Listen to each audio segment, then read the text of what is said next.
Hi friends, स्वागत है आपका कामधेनु पाठशाला में। बुद्धिज्म की आज हमारी लास्ट क्लास है, तो खत्म करते हैं बुद्धिज्म। बुद्धिज्म में अभी हमारे 3 टॉपिक रह गए थे। बुद्धिज्म में आर्किटेक्चर में बिहार और चैत्य रह गया था, डिक्लाइन इसका रह गया था और इंडियन कल्चर से इसका कनेक्शन रह गया था। तो आज हम ये पढ़ेंगे। स्तूप हमने कल पढ़ लिए थे, विहार और चैत्य आज हम कंप्लीट।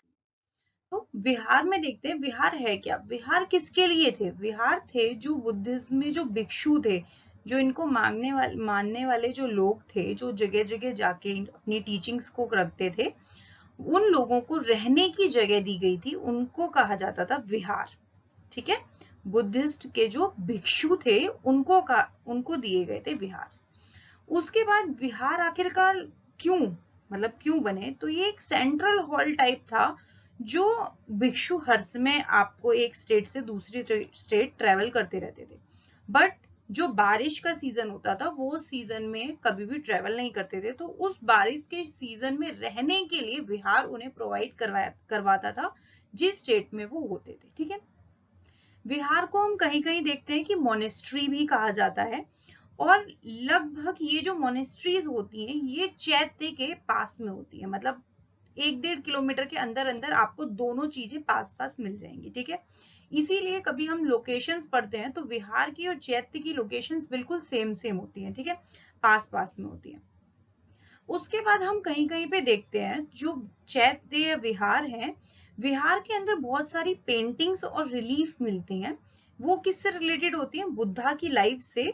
और कहाँ पे बनी होती है? उनकी दीवारों पे। ठीक है, जैसे पेंटिंग है उनका बर्थ दिखाया हुआ है, व्हाइट एलिफेंट दिखाया हुआ है, तो विहार की जो वॉल्स होती हैं पास की या ऊपर की जो वॉल होती है, उसके ऊपर ये पेंटिंग्स बनाई जाती हैं। ठीक है, रिलीफ क्या होता है? रिलीफ एक टाइप की उकरी हुई पेंटिंग होती है। जैसे सेल्फ जो पेंटिंग होती है ये वो होती है, इसमें दो होते हैं, एक डीप और एक नॉर्मल। नॉर्मल होती है 2 या 3 सेंटीमीटर की, और ज्यादा डीप जाएंगे तो 3 मीटर से ज्यादा, मतलब जिसको आप हाथ लगा के पता कर सकते हैं कि ये एक पेंटिंग बनी हुई है, तो उसे बोलते हैं रिलीफ। ठीक है, उसके बाद बहुत जितने भी विहार्स है उनके अंदर स्तूप नहीं मिलते हैं हमें। ठीक है, तो पेंटिंग्स एंड रिलीफ्स हो गए। उसके बाद हम आते हैं स्तूप पे, तो इनके अंदर स्तूप हमें कहीं भी नहीं मिलते हैं। ठीक है, विहार के अंदर स्तूप नहीं है, ये सिर्फ एक रहने की जगह है जो मॉन्क्स को या भिक्षुओं को दी जाती थी, और रेनी सीजन में स्पेशली दी जाती थी। वो अपना जो बारिश का मौसम होता था वो वहां पे रह के गुजारते थे। ठीक है, उसके बाद क्या है, ये जो चैत्य होते थे बने कैसे होते थे? ये जो बिहार होते थे वो बने कैसे होते थे? बिहार होते थे ईंटों से और पत्थरों से बने होते थे। ठीक है, और मोस्टली इनमें ना किसी किसी में हम देखते हैं कि चैत्य हॉल भी अटैच्ड होता है, मतलब आप एक कमरे में से दूसरे में जा सकते हैं। जैसे ये वाला एक आप देख रहे हैं, इसके अंदर ये मेन हॉल है। ठीक है, उसके बाद ये जो छोटे छोटे आपको डिब्बे दिख रहे हैं चारों तरफ, ये वाले, और देन उसके बाद यहाँ पे ये ऊपर और ये साइड्स में, ये क्या है? ये रहने की जगहें हैं जो इन मॉन्क्स को दी जाती थी, और यहाँ पे आके वो अपनी प्रेयर्स और अपनी पूजा और सारे मॉन्क्स के साथ बैठ सकते थे। ठीक है, तो कहाँ कहीं कहीं पे है कि ये विहार भी है और चैत्य भी है, दोनों एक ही है, कि विहार से ही चैत्य अटैच्ड है। ठीक है, तो अटैच्ड चैत्य हॉल भी इसके अंदर मिलते हैं। ठीक है, फिर ये रॉक कट कॉम्प्लेक्स है। रॉक कट कॉम्प्लेक्स क्या हो गया कि मतलब जैसे आप एक पहाड़ था बहुत बड़ा और उसको आपने ट्रांसफर नहीं किया, बट वहीं पे उसे काट काट के एक विहार बना दिया गया और एक चैत्य बना दिया गया, जिसके अंदर बहुत सारे कमरे या फिर एक बहुत बड़ा हॉल है। ठीक है, तो ये रॉक कट होते हैं, मतलब पत्थरों को एक जगह से दूसरी जगह नहीं ले जाया जाता, जहां पे पहाड़ है वहीं पे काट के उसे बना दिया जाता है। ठीक है, मोस्टली जितनी भी आपको विहार मिलेंगे उनकी जो शेप्स होगी वो रेक्टेंगुलर होगी या स्क्वायर होगी। ठीक है, देखिए ये जैसे स्क्वायर आपको दिख ही रहा है कि ये स्क्वायर है। ठीक है, और उसके बाद आप रूम की साइड जाइए तो ये जो रूम है वो थोड़ी सी स्क्वायर टाइप में दिख रहे हैं। तो जितने भी विहार मिलेंगे आपको स्क्वायर मिलेंगे या फिर रेक्टेंगुलर मिलेंगे। ठीक है, इनकी इंपॉर्टेंस क्या थी? बुद्धिज्म में इनकी इंपॉर्टेंस थी कि धीरे धीरे इन्होंने क्या लिया लिया एक इंस्टीट्यूशन का रूप ले लिया। मतलब जैसे मान लीजिए कि एक एरिया में अजंता में 5 विहार हैं, तो वहां पे सारे यूनिवर्सिटी जो वहां पे पास में बुद्धिज्म की यूनिवर्सिटी या फिर मोनेस्ट्री होगी, उसके सारे स्टूडेंट वहां पे अपना पूरा जीवन व्यापन करते थे। ठीक है, तो इन्होंने क्या हुआ, एक बुद्धिस्ट यूनिवर्सिटी का धीरे धीरे रूप ले लिया बिहारों ने। ठीक है, एक इंपॉर्टेंट इंस्टीट्यूशन बन गए थे बुद्धिज्म यूनिवर्सिटीज का। यहाँ पे सारे स्टूडेंट्स जो थे वो आके यहाँ पे रहते थे। उसके बाद हम कुछ लोकेशंस देख लेते हैं जो चैत्य से बिल्कुल सेम होंगी। क्यों? क्योंकि ये आसपास बने होते हैं, इसलिए यहाँ पे क्या है, देखो नासिक, ठीक है, कार्ले, अजंता, एलोरा, बाग, बादामी और कन्हेरी। ठीक है, ये सारी लोकेशंस हैं जहां पे ये विहार मोस्टली बने हुए हैं हमारे। उसके बाद आते हैं हम चैत्य पे। चैत्य में क्या है, चैत्य एक क्या है, प्लेस है पूजा करने का। जैसे जिसको हम मंदिर बोलते हैं हिंदू में, यहीं पे यहाँ पे इन्हें चैत्य बोलते हैं। ठीक है, एक प्लेस है पूजा करने के लिए, जहाँ के जिसमें एक आखिरी में, मतलब आप एंट्रेंस हुए और उसके बाद आखिरी में आपके वहां पे एक स्तूप बना हुआ है जिसकी आप पूजा करेंगे। ठीक है, उसके बाद इसका भी जो भी प्लान है, जो इसका स्ट्रक्चर है, वो भी रेक्टेंगुलर आपको मिलेगा। ठीक है, बिहार में स्क्वायर और रेक्टेंगल दोनों है, यहाँ पे रेक्टेंगुलर है और इसे चैत्य गृह भी बोलते हैं, मतलब एक घर है जहाँ पे भगवान का निवास है।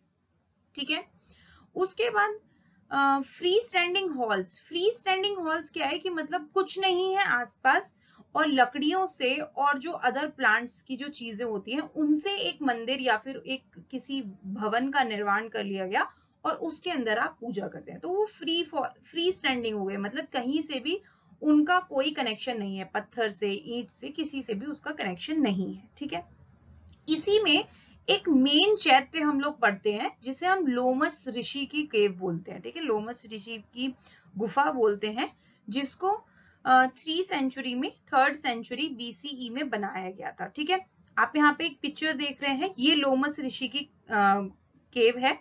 इसका ये गेट है, एंट्रेंस पॉइंट है ये वाला। ठीक है, इसकी खासियत क्या है, इसका जो गेट है वो बहुत ज्यादा अलंकृत है, मतलब इसके ऊपर बहुत सारे अच्छे अच्छे रिलीफ्स, बहुत अच्छी अच्छी पेंटिंग्स, और ये पहली गुफा है जिसके अंदर इतना सुंदर मुंह बनाया गया है, मतलब इसका जो एंट्रेंस है वो बहुत ज्यादा सुंदर है। देखिए, जैसे इसके अंदर आप लाइंस देख रहे हैं, ये पतली पतली लाइंस यही रिप्रेजेंट कर रही हैं कि इसके अंदर बहुत सुंदर सुंदर रिलीफ बनाए गए हैं। ठीक है, उसके बाद क्या है, चैत्य के अंदर क्या है कि रो ऑफ पिलर्स मिलती है, मतलब आप चैत्य के अंदर एंटर होंगे तो साइड में जो आपकी वॉल्स आपके दोनों हैंड्स के साथ में जाएंगी, उसमें क्या है कि जो पिलर्स होते हैं, जो आपके स्तंभ होते हैं, उनकी एक बहुत लंबी रो मिलेगी, एक के बाद एक खड़े हुए। ठीक है, ये स्वतंत्र भी मिलते हैं और ये उस हॉल से अटैच भी मिलते हैं, मतलब नॉर्मली एक पिलर जो है वो खड़ा है, एक होता है कि वो सीलिंग को टच भी कर रहा है, तो एक स्वतंत्र भी मिलते हैं और एक इससे जुड़े हुए भी मिलते हैं। ठीक है, चैत्य की जितनी भी आपको दीवारें मिलेंगी वो पॉलिश्ड मिलेंगी, मतलब यहाँ पे कोई पॉलिश्ड का भी मटेरियल यूज किया गया है, जिसकी वजह से आज तक इसकी दीवारें चमक रही हैं, आपको अट्रैक्ट करती हैं वो दीवारें। ठीक है, उसके बाद इसके अंदर क्या है, एक हेमिस्फीयर वोल्ट मिलता है जो चैत्य के आखिरी में होता है। जैसे आप चैत्य में गए, एंटर हुए, हमने यहाँ पे देखा कि एक रेक्टेंगुलर शेप कमरा है, बट उसके आखिरी में क्या मिलेगा, एक आखिरी में डीप सर्कल मिलेगा। जैसे आप यहाँ से ये एंटर हुए, ये है रेक्टेंगल। ठीक है, उसके बाद इसके लास्ट में क्या है, एक ऐसे करके हेमिस्फीयर जुड़ा है, तो इसे कहेंगे हेमिस्फीयर वोल्ट, जो लास्ट में जाके गोलाकार शेप ले लेता है। ठीक है, उससे आगे बढ़ते हैं। उससे आगे क्या है कि ये जो चैत्य है ये हिंदू धर्म में और जैन धर्म में भी कॉमन है, क्योंकि इनके यहाँ जैन धर्म के जो भिक्षु थे या जो तीर्थंकर थे या उन्हें जो मानने वाले लोग थे, वो भी इन चैत्यों का इस्तेमाल करते थे, और यही सेम प्रोसेस हिंदुज्म में भी था। जो हिंदू के मानने वाले लोग, जो भी संत थे, वो भी इन गुफाओं का इस्तेमाल करते थे पूजा और रहने के लिए। ठीक है, उसके बाद इनके अंदर जो विंडोज थी या फिर जो इनके गेट थे, जैसे लोमस ऋषि की गुफा में हमने देखा कि उसका जो फ्रंट था वो बहुत ज्यादा अलंकृत था, जो गेट था, ऐसे ही ये बहुत ज्यादा अलंकृत गेटों और विंडोज के साथ मिलते हैं हमें। ठीक है, उसके बाद क्या है, इनके अंदर रिलीफ मिलते हैं बहुत सारे। रिलीफ में क्या है कि इनके एंड में हमने पढ़ा कि एक स्फेरिकल हेमिस्फेयर गोल होता है, तो लास्ट में एक स्तूप भी होता है। स्तूप के अंदर दो तरीके के रिलीफ मिलते हैं। जैसे आप स्तूप है, उसके ऊपर एक बुद्ध भगवान की मूर्ति है, बुद्ध भगवान की मूर्ति बनी हुई है, पेंटिंग बनी हुई है, और वो दो प्रकार की है, या तो बैठे हुए बुद्ध मिलेंगे या फिर खड़े हुए बुद्ध मिलेंगे, ठीक है। ये दो ही मुद्राएं हमें गुफा के रिलीफ पे मिलती हैं जो फिर स्तूप पे बना हुआ है। ओके, इसकी लोकेशन हमने पीछे पढ़ी भाई, आसपास है तो लोकेशन तो सेम होंगी, एलोरा, अजंता, कार्ले भाग और नासिक, ठीक है। इसकी भी लोकेशन लगभग सेम है। उसके बाद ये मैंने बनाया है, देखिए ये है साइड व्यू अगर आप साइड से खड़े हैं, और ये है एरियल व्यू। इसके अंदर देखिए ये लास्ट में क्या है, स्तूप है, आपको दिख रहा है। इसके अंदर इस गोले से आपको ये स्तूप रिप्रेजेंट किया गया है, ठीक है।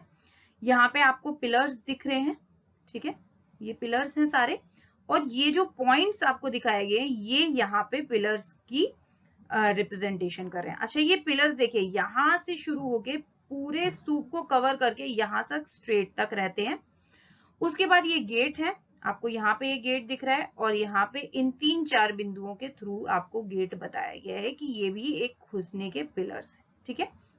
और इन पिलर्स पे भी कहीं कहीं आपको रिलीफ और पॉलिश्ड स्पेशली मिलती है कि ये स्पेशली पॉलिश्ड होते हैं।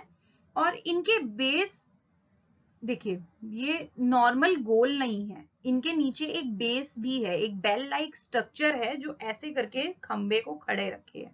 देखिए ये स्तंभ कैसे हैं, ऐसे करके आपने एक बेल लाइक स्ट्रक्चर बनाया और उसके ऊपर एक स्तंभ खड़ा हुआ है, तो इनका बेस है, ये बेसलेस पिलर नहीं है, ठीक है। कभी आपको मेंस के क्वेश्चन में लिखना हो तो आप एक करेक्टरिस्टिक ये भी लिख सकते हैं कि चैत्य के जो पिलर्स होते हैं वो बेसलेस नहीं होते, वो बेस के साथ होते हैं, ठीक है। उसके बाद हम डिक्लाइन पढ़ते हैं, बुद्धिज्म का डिक्लाइन। बुद्धिज्म का डिक्लाइन सबसे पहले था इनकी जो मोरल वैल्यूज थी, धीरे धीरे बुद्धा की मौत के बाद और फिर उसके बाद जितने भी मॉन्क्स आए उनके इंटरप्रिटेशन गलत होते गए, मिक्सअप हो गया, बहुत सारे धर्म आपके जन्म ले लिया, बहुत सारी विंग्स निकल आई। इसकी वजह से तो जो बुद्धिज्म की जो रियल मोरल वैल्यूज थी वो धीरे धीरे कम होने लग गई, इसीलिए इसने सबसे पहले डिक्लाइन का रूप ले लिया, ठीक है।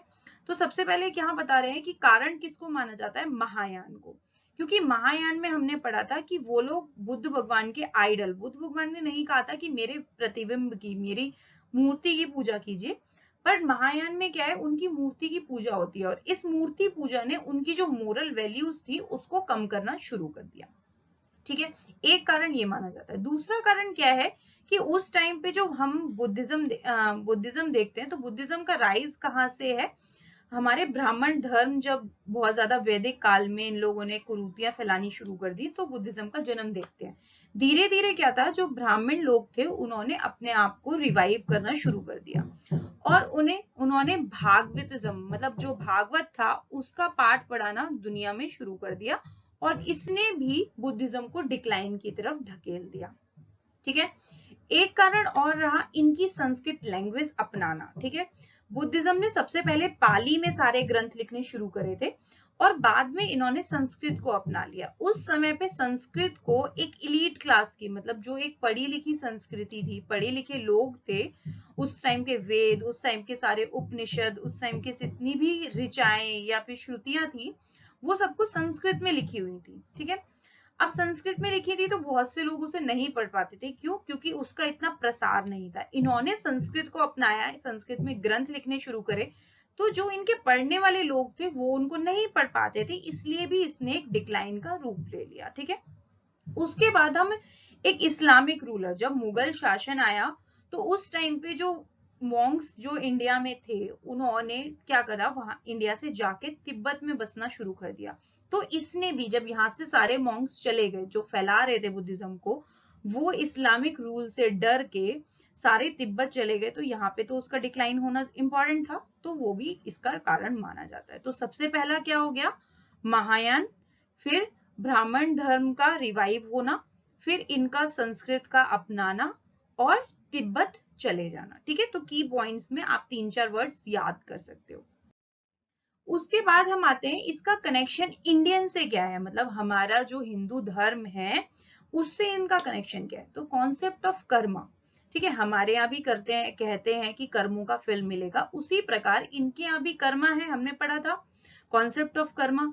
तो ये क्या कहते हैं, एक्शन ऑन एक्टिविटी, आप जो काम कर रहे हैं और जो आपका कार्य है उससे आपको जो रिजल्ट मिलेगा वही आपका फल होगा। हमारे यहाँ भी यही बोला जाता है कि आपके कर्मों का फल आप भुगत रहे हैं। तो ये कॉन्सेप्ट हम लोगों के बीच में बिल्कुल सेम है। उसके बाद हमारा ओरिजिन, हमारा और इनका ओरिजिन, ठीक है।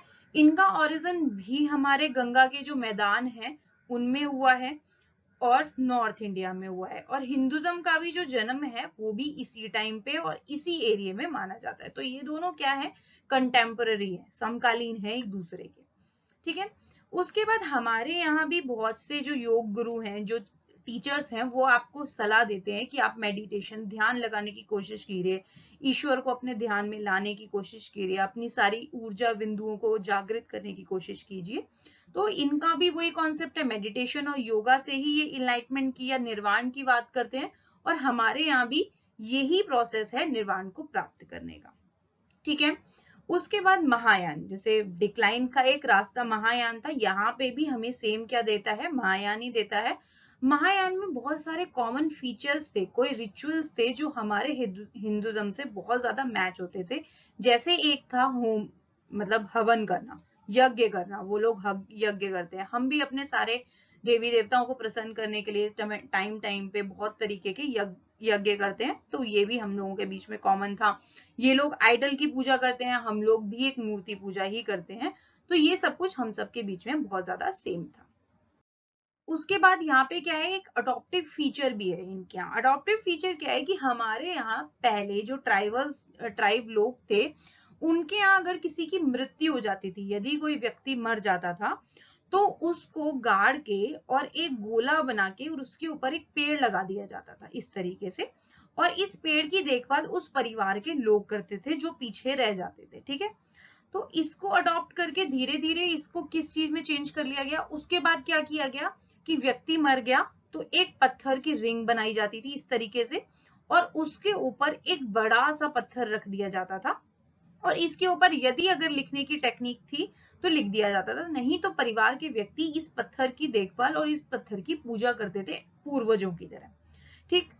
धीरे धीरे इसको भी टाइम के साथ पेड़ से हम पत्थर पे आए, टाइम के साथ फिर इस पत्थर से हम एक डोम की तरफ आ गए। डोम क्या हो गया, पत्थर की ही रिंग बनाई जाती थी, और उसके ऊपर एक गोल प्रकार की या तो स्ट्रक्चर बना दिया जाता था, या फिर कोई बड़ा सा पत्थर लाके गोल, जो ऊपर से डोम की तरह हो, जो गुंबद की तरह हो, उस तरीके का पत्थर इसके ऊपर रख दिया जाता था। और इसी चीज को, ये जो लास्ट वाला डोम स्ट्रक्चर था, इसी चीज को बुद्धिज्म ने अपना लिया बुद्ध के अवशेष रखने के लिए, जिसको आज हम स्तूप के नाम से जानते हैं, ठीक है।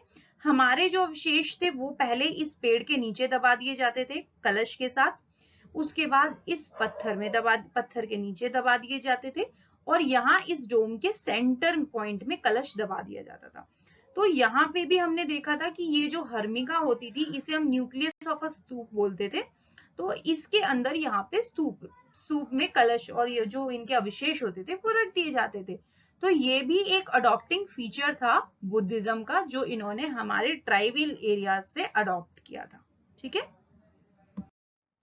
So thank you so much. Buddhism complete हो गया है, अच्छे से स्टडी कीजिएगा। Good luck, bye bye.